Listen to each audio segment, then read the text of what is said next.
Bonjour, c'est Clédia. Alors aujourd'hui, je vous retrouve simplement pour vous donner quelques conseils si vous souhaitez vous lancer dans la création d'un album pop-up sans suivre forcément un tuto. Alors voilà, j'ai quelques petits conseils. Le premier, c'est vraiment déterminer la taille de votre album en fonction des papiers que vous allez utiliser.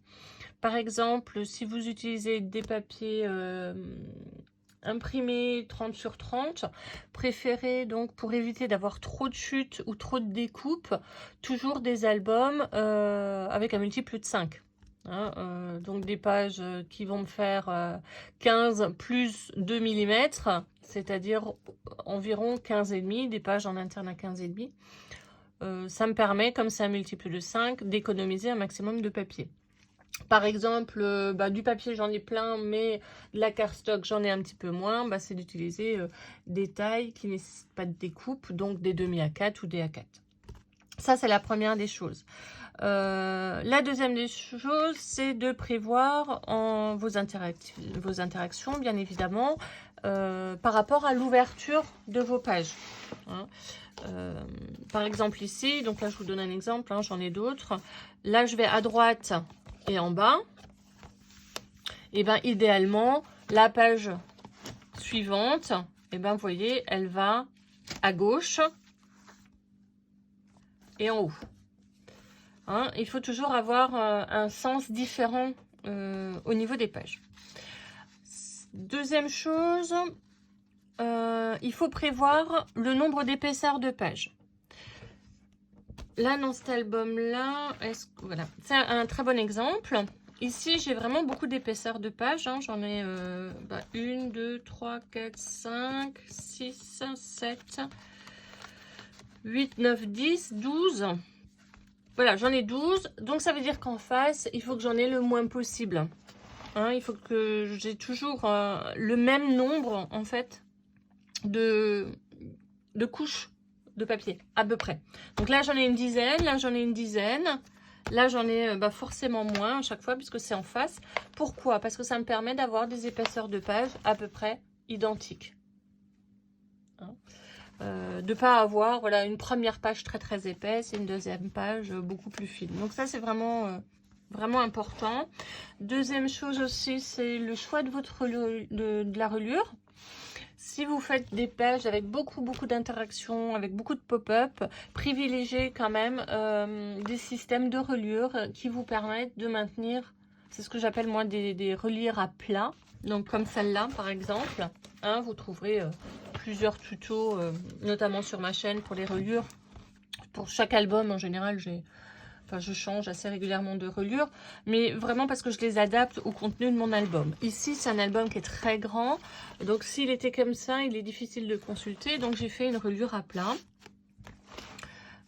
Vous pouvez avoir des reliures à souffler si effectivement vous ne mettez pas beaucoup d'interactions et que vous voulez mettre beaucoup de photos. Donc voilà, pensez aussi au système de fermeture.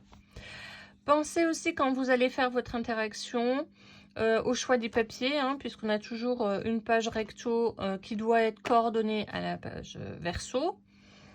Et notamment de prévoir un système de fermeture qui est à chaque fois différent et qui n'empiète pas sur la page suivante. Par exemple ici, vous voyez, j'ai un bouton avec une ficelle. Quand je ferme, ça ne va pas déranger en fait le système de fermeture qui est sur l'autre page, et ici notamment un système de fermeture aimanté.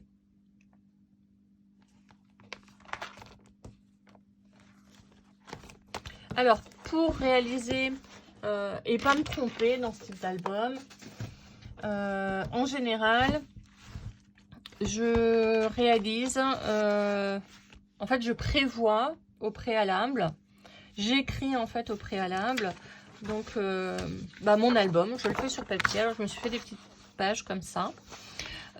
Ici, c'est donc bien évidemment la page avec le thème général de ma page, et ici les différentes interactions que je vais réaliser, et ça me permet, alors je vais vous le montrer sur un exemple qui est complété, ce sera plus simple.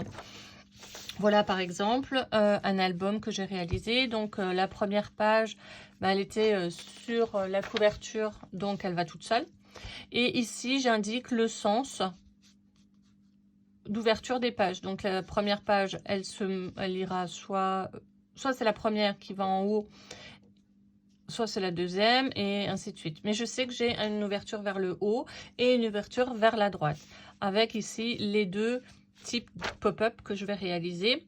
Donc ça, c'est celle qui est en dessous, et ça, c'est celle qui est dessus. Et ici, je compte à peu près le nombre d'épaisseurs de pages ou de feuilles que je vais avoir besoin pour le réaliser. Donc ici, je sais que je suis à un nombre de 7. Donc ça veut dire que là, en l'occurrence, elle est toute seule, mais en face, vous voyez, ma page suivante, elle est que à 4. Donc, je suis sur 11. Et en général, c'est ce que je vais systématiquement avoir. Vous voyez, c'est à chaque fois inversé. Hein. Une grosse épaisseur avec une petite épaisseur, et ainsi de suite. Ensuite, donc comme je vous ai dit, ici, c'est mes séances de pages. Ça me permet de visualiser, en fait, les ouvertures de mes différentes pages, ouverture et fermeture. Et ici, je mets systématiquement donc le système de fermoir que j'ai prévu de faire.